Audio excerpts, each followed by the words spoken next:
Ραδιοφωνική παρουσία 12 ετών έκλεισε η εκπομπή Λαϊκά Μονοπάτια με τον Γιάννη Ευθυμίου, που μεταδίδεται τις νυχτερινές ώρες από το ραδιόφωνο του Αντένα. Η εκπομπή έχει γίνει εξαιρετικά δημοφιλή στην Ελλάδα αλλά και το εξωτερικό, καθώς αναμεταδίδεται από το διαδίκτυο και το δορυφόρο σε ώρες αιχμής για το ομογενειακό ραδιόφωνο. Ραντεβού στη γενέθλια εκδήλωση που δόθηκε σε γνωστό ρεμπέτικο στέκι έδωσαν φίλοι, συνεργάτες αλλά και ακροατές της εκπομπής.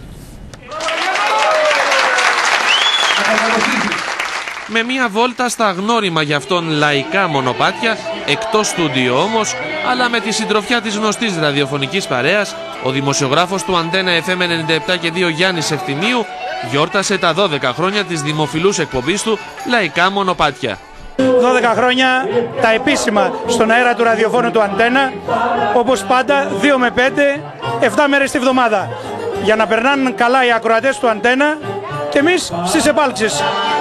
Την ευθύνη για τη ζωντανή διασκέδαση φίλων, συνεργατών και ακροατών ανέλαβε ο γνωστός ρεμπέτης Γιάννης Λεμπέσης. Ένα πράγμα, είναι αυθεντικός και αληθινός. Το παν. Δεν προσφύγεται. Ατόφιος. Το ευχόμαστε να ενηλικιωθεί. Από 12 να φτάσει 18 τουλάχιστον και να τα εκατοστήσει.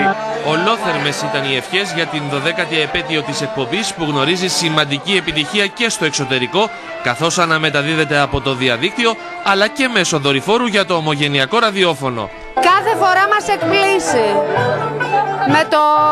με αυτό το πολύ δυνατό στοιχείο που έχει, να υποστηρίζει με το δικό του ξεχωριστό τρόπο το αυθεντικό λαϊκό τραγούδι. Πάντα επιτυχία.